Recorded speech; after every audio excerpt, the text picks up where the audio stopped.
Hello weavers, આપ સૌને મારા જય શ્રી કૃષ્ણ. અધિક માસની કથાની સત્સંગ યાત્રામાં આજે આપણે 29મો અધ્યાય લઈશું. 29મા અધ્યાયનું નામ છે આહ્નિક કથન. પુણ્યશીલ અને સુશીલ નામના બે વિષ્ણુદૂતોએ કહ્યું, હે પ્રભુ, ગોલોકમાં પધારો. અહીં કેમ શોભી રહ્યા છો? તમે શ્રી પુરુષોત્તમની પાસે રહેવાનું ખાસ કરીને મેળવ્યું છે. કદર્ય બોલ્યો, મારે ભગવાનના અનેક કર્મો હજી એમના એમ જ બાકી છે. છતાં કયા કારણે એ મારા કર્મોનો નાશ થયો, એથી હું ગોલોકમાં આવું. વરસાદની જેટલી ધારાઓ છે, પૃથ્વી પર જેટલું ઘાસ અને રજકણું છે, અને આકાશમાં જેટલા તારા છે, તેટલા મારા પાપ કર્મો છે. છતાં મેં આ સુંદર દિવ્ય શરીર કેવી રીતે પ્રાપ્ત કર્યું? હે શ્રીહરિના પ્રિય દૂતો, એ અતિ શ્રેષ્ઠ કારણ તમે મને કહો. શ્રી નારાયણ બોલ્યા. તેની એ વાણી સાંભળી શ્રીહરિના દૂતોએ કહ્યું, અહો, આશ્ચર્ય છે કે હે દેવ, શું તમે નથી જાણતા? તમે તો ઘણું મોટું સાધન કર્યું છે. હે પ્રભુ, સર્વ ઉત્તમોમાં પણ ઉત્તમ પુરુષોત્તમ માસને તમે કેમ નથી જાણતા? પુરુષોત્તમ નામનો માસ તો વિષ્ણુ ભગવાનને પ્રિય તથા મહાન પુણ્યકારક છે. એ માસમાં તમે દેવોથી પણ ન થઈ શકે એવું તપ કર્યું છે. હે મહારાજ, વાંદરાના શરીરે તમે જે કર્યું છે એ તમે જાણતા નથી. તમને મુખનો રોગ હતો, તેથી અજાણતા તમારાથી ઉપવાસોનું વ્રત થઈ ગયું છે. વળી તમે વાંદરાની ચપળતા કરીને ડીટા ઉપરથી ફળો ઉખેડી નાખીને જમીન પર ફેંક્યા હતા, તેથી બીજા લોકો તેનાથી તૃપ્ત થયા છે. તેમજ અંતરના દુઃખથી તમે ઘણીવાર પાણી પણ પીધું ન હતું. હે નિર્દોષ દેવ, એમ અજાણતા પણ પુરુષોત્તમ માસમાં તમારાથી કઠોર તપ થઈ ગયું છે, અને ફળો પાડવાથી પરોપકાર થઈ ગયો છે. ઉપરાંત વનમાં ફરતા તમે કઠોર ટાળ, તડકો અને વાયરા સહન કર્યા છે, અને 5 દિવસ સુધી શ્રેષ્ઠ મહાતીર્થમાં તમે અજાણતા પણ સ્નાન કર્યું છે. એ કારણથી શ્રી પુરુષોત્તમ માસમાં સ્નાન કરવાનું પુણ્ય પણ તમને પ્રાપ્ત થયું છે. એમ રોગી અવસ્થામાં પણ અજાણતા તમારાથી ઉત્તમ તપ થઈ ગયું છે. તે હમણાં આ રીતે સફળ થયું છે, જેને તમે અનુભવી રહ્યા છો. આ રીતે અમુક બહાનાથી અથવા અજાણતાથી કે કપટથી પણ તમારાથી આ પુરુષોત્તમનું વ્રત થઈ ગયું છે, અને તે આ પ્રમાણે જો સફળ થયું છે, તો આ પુરુષોત્તમ માસમાં શ્રદ્ધાપૂર્વક અને તેનું ઉત્તમ મહાત્મ્ય સમજીને વિધિપૂર્વક જે પુરુષોત્તમ વ્રત કરે તેને અતિ ઉત્તમ ફળ મળે, એમાં આશ્ચર્ય શું છે? તમે જે સ્વાદ સાધ્યો છે તે કરવાને કોણ સમર્થ છે? પુરુષોત્તમ માસમાં એક ઉપવાસ કરવાથી પણ પાપના ઢગલામાંથી પ્રાણ છૂટી જાય છે. આ પુરુષોત્તમ માસના વ્રત જેવું બીજું કોઈ પણ સાધન પુરુષોત્તમની પ્રીતિ આપનાર થતું નથી. જે લોકો આ પુરુષોત્તમનું વ્રત કરે છે તેઓને ધન્ય છે, અને તેઓ કૃતાર્થ થાય છે. આ પૃથ્વીના ખંડમાં આવેલા ભરતખંડના આંગણામાં મનુષ્યનો જન્મ મળવો અતિ દુર્લભ છે. એવા માનવ જન્મને મેળવી જેઓ પુરુષોત્તમને સેવે છે, તેઓ હંમેશા ભાગ્યશાળી તથા પવિત્ર બને છે, અને તેઓનો જન્મ સફળ થાય છે.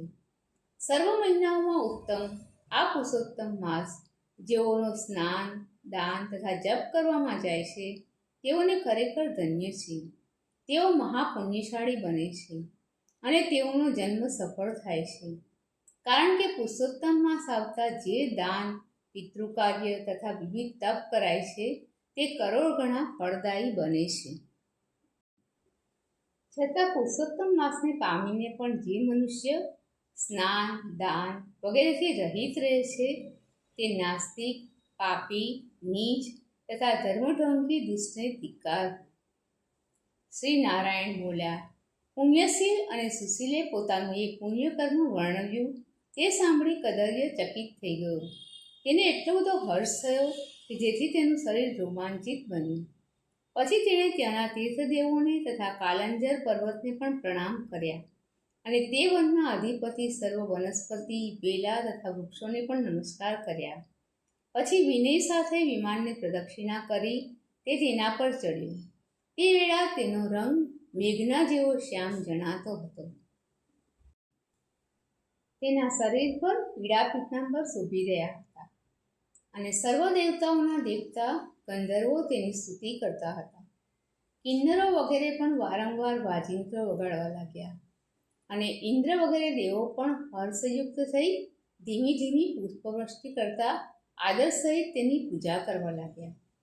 તે પછી એક અદર્ય યોગીઓને પણ દુર્લભ શ્રી ગોલોકમાં આનંદ સહિત જઈ પહોંચ્યો, કે જે ગોપ ગોપી તથા ગાયોને સેવવા યોગ્ય છે તથા રાસમંડળોથી સુશોભિત છે.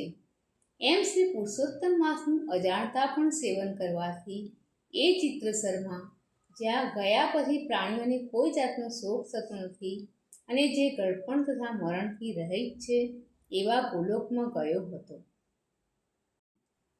રોગ વગેરેના બહાને અથવા ઢોંગથી પણ પુરુષોત્તમને સેવી તેના પ્રભાવથી વાંદરાનું શરીર છોડીને ગોલોકમાં ગયેલો તે કદર્ય ત્યાં 2 ભુજાઓને ધારણ કરતા અને હાથમાં મુરલી રાખતા શ્રી પુરુષોત્તમ ભગવાનના દર્શન કરી અતિશય આનંદ પામ્યો.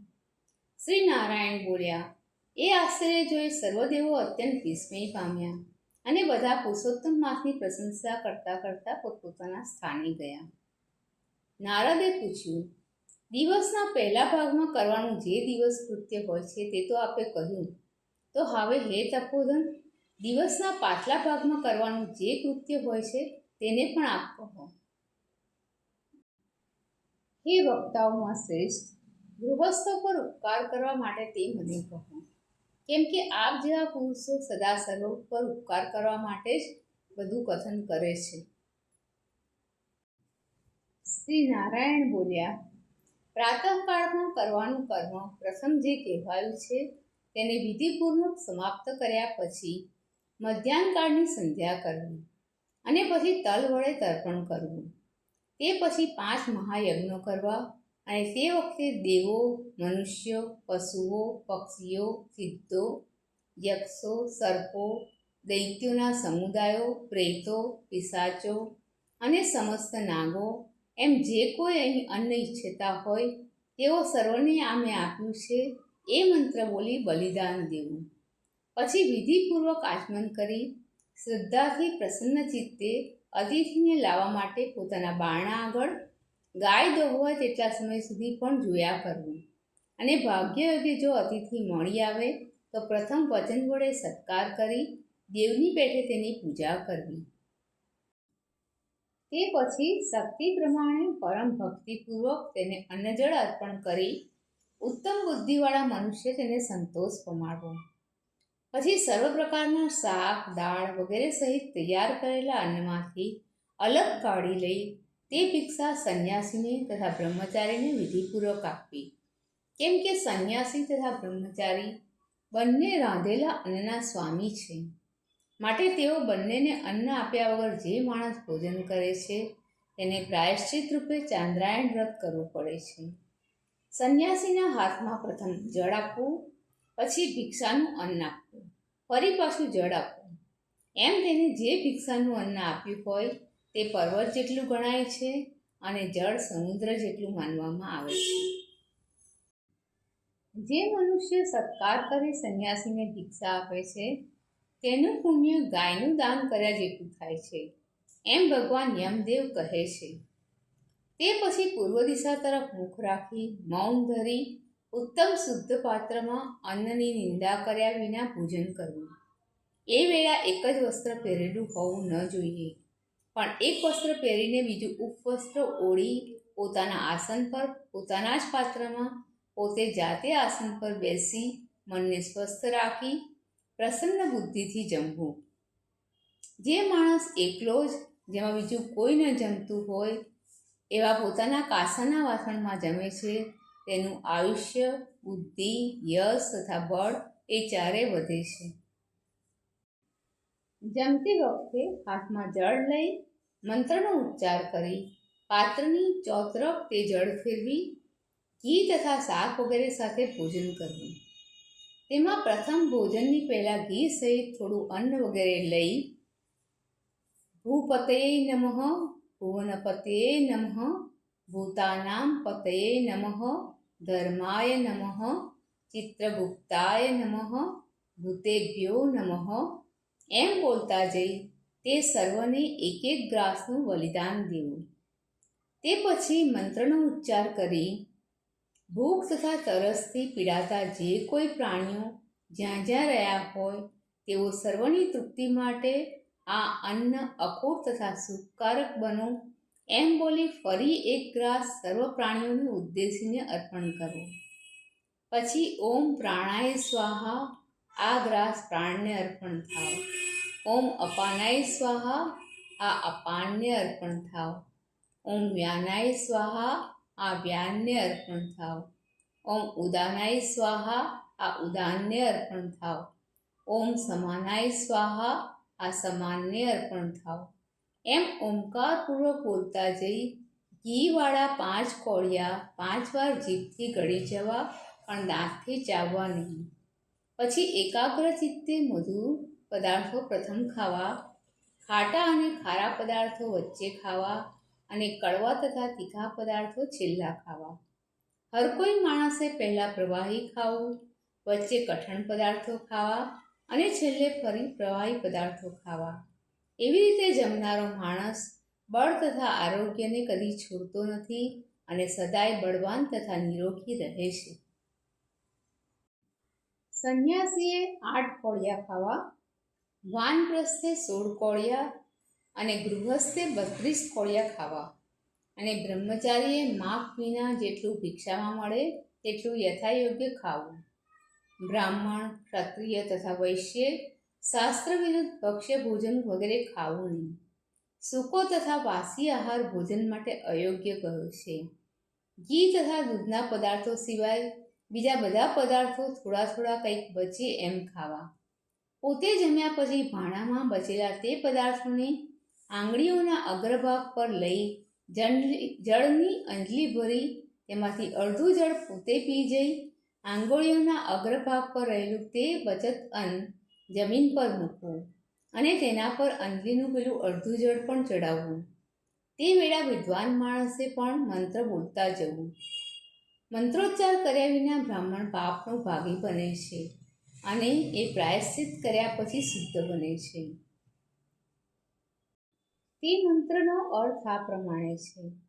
પરોથી ભરેલા રૌરવ નરકમાં પદ્મ તથા અબજ વર્ષોથી જેઓ વસી રહ્યા હોય તે સર્વ ઇચ્છતા પ્રાણીઓને આમે આપેલું જળ અખૂટ થઈ પ્રાપ્ત થાવ. એ મંત્રથી ત્યાં મૂકેલા અન્ન પર જળનું સિંચન કર્યા પછી દાંત સાફ કરવા, પછી આચમન કરી કંઈક ભીના હાથે પાત્રને ખસેડી ત્યાંથી ઉઠી જવું અને બહાર ઊભા રહી સાવધાનીપૂર્વક કાળજીથી મુખ તથા હાથને માટી તથા શુદ્ધ જળ વડે સાફ કરવા. 16 પગડા કરી શુદ્ધ થઈ સુખકારક આસન પર બેસવું અને મંત્રો બોલતા જઈ પેટ પર હાથ ફેરવવો. ખાધેલો ખોરાક પચી જાય તે માટે અગસ્ત્ય, કુંભકર્ણ, શનિ તથા 5મા વડવાનનું દરેકે સ્મરણ કરવું. જેમને આતાપીને માર્યો છે, વાતાપીને પાડ્યો છે અને સમુદ્રને સૂક્યો છે, તે અગસ્ત્ય ઋષિ મારા પર પ્રસન્ન થાવ. તે પછી આનંદપૂર્વક શ્રી કૃષ્ણદેવનું સ્મરણ કરવું અને ફરી આચમન કર્યા પછી પાનનું બીડું ખાવું. તે ખાધા પછી નિરાંતે બેસી સત્પુરુષના માર્ગનો વિરોધ કર્યા વિના ઉત્તમ શાસ્ત્ર વગેરેના વિનોદપૂર્વક શ્રી કૃષ્ણ પરમાત્માને પરબ્રહ્મ સ્વરૂપે વિચારવા. તે પછી સારી બુદ્ધિવાળા મનુષ્ય હર કોઈ પ્રકારે થોડી પણ નવરાશ લઈને 2 ઘડી મનને સ્વસ્થ અને શાંત કરી ઉત્તમ સજ્જનના મુખેથી અધ્યાત્મ વિદ્યાનું શ્રવણ કરવું. કેમ કે સાંભળવાથી ધર્મ સમજી શકાય છે, સાંભળવાથી પાપ છૂટે છે, સાંભળવાથી મોહ દૂર થાય છે, સાંભળવાથી જ્ઞાનરૂપ અમૃત મળે છે અને સાંભળવાથી નીચ માણસ પણ શ્રેષ્ઠપણું પામે છે. પરંતુ શ્રવણ કર્યા વિના તો શ્રેષ્ઠ મનુષ્ય પણ નીચપણું પામે છે. તે પછી બહાર જઈ સુખપૂર્વક આજીવિકા માટેનો વ્યવહાર કરવો અને તે વેળા પણ સર્વ પુરુષાર્થોમાં સિદ્ધિ આપનાર શ્રી કૃષ્ણ ભગવાનનું મનથી સ્મરણ કરતા રહેવું. સૂર્ય અસ્તાચળના શિખર પર જાય ત્યારે સાંજના તીર્થસ્થાન પર જઈ અથવા તીર્થની સગવડ ન હોય તો ઘેર પણ હાથ પગ ધોઈ દર્ભની પવિત્રી એટલે કે વીંટી ધારણ કરી પવિત્ર થઈને સાયંકાળની સંધ્યા કરવી. જે નીચ બ્રાહ્મણ પ્રમાદથી સાયં સંધ્યા કરતો નથી તેને જીવતા ગાયની હત્યા કર્યાનું પાપ લાગે છે અને મર્યા પછી તે રવરવ નરકમાં જાય છે. કોઈક વખતે સાંજનો સમય વીતી ગયો હોય અથવા સંકટમાં આવી પડ્યો હોય કે મુસાફરીમાં રહ્યો હોય તો પણ ઉત્તમ પ્રમાણે મધ્યરાત્રિ સુધીમાં પણ સાયં સંધ્યા અવશ્ય કરવી જોઈએ, પણ સંધ્યા કર્યા વિના તો ન જ રહેવું જોઈએ. જે શ્રદ્ધાળુ બ્રાહ્મણ 3 કાળ સંધ્યાની ઉપાસના કરે છે તેનું તેજ ઘીથી પણ જેમ અગ્નિનું તેજ વધે છે તેમ અત્યંત વધી જાય છે. છેલ્લી સાયં સંધ્યા વખતે સૂર્ય અડધો અસ્ત પામેલો હોય તે વખતે અડધા સૂર્ય સહિત થવી જોઈએ. સાયં સંધ્યામાં પ્રાણાયામ તથા આચમન કરવું, પછી મંત્ર વડે માર્જન કરવું અને પછી મંત્ર વડે જળ પ્રાશન કરવું. સાયં સંધ્યા કરતી વખતે પશ્ચિમ દિશામાં મુખ રાખી બેસવું, વાણીને નિયમમાં રાખી મૌન ધરવું અને મનને ખૂબ એકાગ્ર કરવું. સંધ્યા કર્યા પછી રુદ્રાક્ષની માળા હાથમાં લઈ ગાયત્રીનો જપ કરવો અને સાયં સંધ્યા પછી તારાઓનો સારી રીતે ઉદય થાય ત્યાં સુધી ગાયત્રી જપ કર્યા કરવું. પછી વરુણદેવના મંત્રોથી સૂર્યોપસ્થાન કરી પ્રદક્ષિણા કરતાં કરતાં જુદી જુદી દિશાઓને તથા તેના દિક્પાલોને નમસ્કાર કરવા. એમ છેલ્લી સાંજની સંધ્યા કર્યા પછી અગ્નિમાં હોમ કરવો અને તે પછી પોતાના પોષ્યવર, નોકર ચાકર વગેરેની સાથે ખૂબ ધરાયા સિવાય થોડો જ આહાર લેવો અને તે પછી સૂઈ જવું. સાયંકાળે તથા પ્રાતઃકાળે ભોજન નહીં કરનારે પણ વૈશ્વદેવ તથા બલિદાનનું કર્મ તો અવશ્ય કરવું જ જોઈએ, નહીં તો પાપના ભાગીદાર થવાય છે.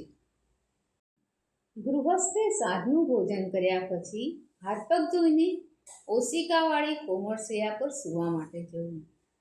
પોતાના ઘરમાં પૂર્વ દિશા તરફ માથું રાખી સૂવું, સસરાના ઘેર દક્ષિણ દિશા તરફ માથું રાખી સૂવું અને મુસાફરીમાં પશ્ચિમ દિશા તરફ માથું રાખી સૂવું, પણ ઉત્તર દિશા તરફ માથું રાખીને કદી સૂવું નહીં. સૂતી વેળા પ્રથમ રાત્રિ સૂક્ત ભણી જવું, સુખશાહી દેવોનું સ્મરણ કરવું અને પછી અવિનાશી વિષ્ણુ ભગવાનને નમસ્કાર કરી શાંત ચિત્તે સૂઈ જવું.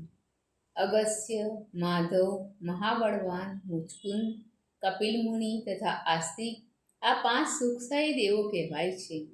માટે તેઓનું સ્મરણ કરી ઓશિકા તરફ માંગલિક જળ ભરેલો કળશ રાખી ગરુડદેવના મંત્રોથી રક્ષા કર્યા પછી સૂઈ જવું.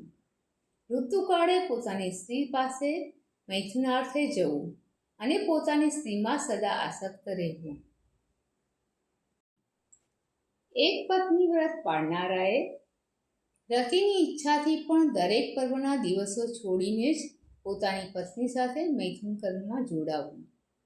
રાત્રિનો પહેલો તથા છેલ્લો પ્રહર તો વેદ્યાભ્યાસમાં જ ગાળવો જોઈએ અને વચ્ચેના 2 પ્રહર નિંદ્રામાં ગાળવા. એમ વર્તનારો માણસ બ્રહ્મ સ્વરૂપ થવાને યોગ્ય બને છે. ગૃહસ્થોએ તો આ સર્વકૃત્ય દરરોજ કરવાનું હોય છે અને આ રીતે કૃત્ય કરનારમાં જ ઉત્તમ પ્રકારનું ગૃહસ્થાશ્રમનું લક્ષણ ગણાય છે. અહિંસા, સત્ય ભાષણ, સર્વ પ્રાણીઓ પર દયા, બાહ્ય અભ્યંતર, ઇન્દ્રિય નિગ્રહ તથા શક્તિ પ્રમાણેનું દાન એ ગૃહસ્થનો ધર્મ કહેવાય છે. પરસ્ત્રીનો તો ગૃહસ્થ સંબંધ જ ન કરવો જોઈએ. ધર્મપૂર્વક પોતાની સ્ત્રીનું રક્ષણ કરવું જોઈએ અને કોઈએ પણ આપેલું કંઈ લેવું ન જોઈએ અને મદિરા તથા માંસનો સર્વકાળે ત્યાગ કરવો જોઈએ. આ 5 પ્રકારનો ખાસ ધર્મ છે અને તેની જ અનેક શાખાઓ થયેલી છે. આ ધર્મ થકી સુખનો ઉદય થાય છે. મનુષ્ય દેહને શ્રેષ્ઠ માનનાર સર્વ મનુષ્યોએ પૂર્વોક્ત ધર્મ અવશ્ય આચરવો જોઈએ, કેમ કે તે ધર્મ કેવળ મનુષ્ય શરીરથી જ થઈ શકે છે. શ્રી નારાયણ બોલ્યા, હે નારદ મુનિ, સમગ્ર વેદશાસ્ત્રમાં કહેલું આ ઉત્તમ ચરિત્રવાળું ગૃહસ્થાશ્રમનું લક્ષણ તે મેં તમને અહીંયા ટૂંકમાં લોકોના હિત માટે સારી રીતે કહી બતાવ્યું છે. ઇતિ શ્રી બૃહન્નારદીય પુરાણ વિષયના પુરુષોત્તમ માસ મહાત્મ્યમાં આહ્નિક કથન નામનો 29મો અધ્યાય સમાપ્ત. દર્શક મિત્રો, આપ સૌને મારા જય શ્રી કૃષ્ણ. ફરીથી મળીએ અધિક માસની કથાની સત્સંગ યાત્રામાં એક નવા અધ્યાય સાથે.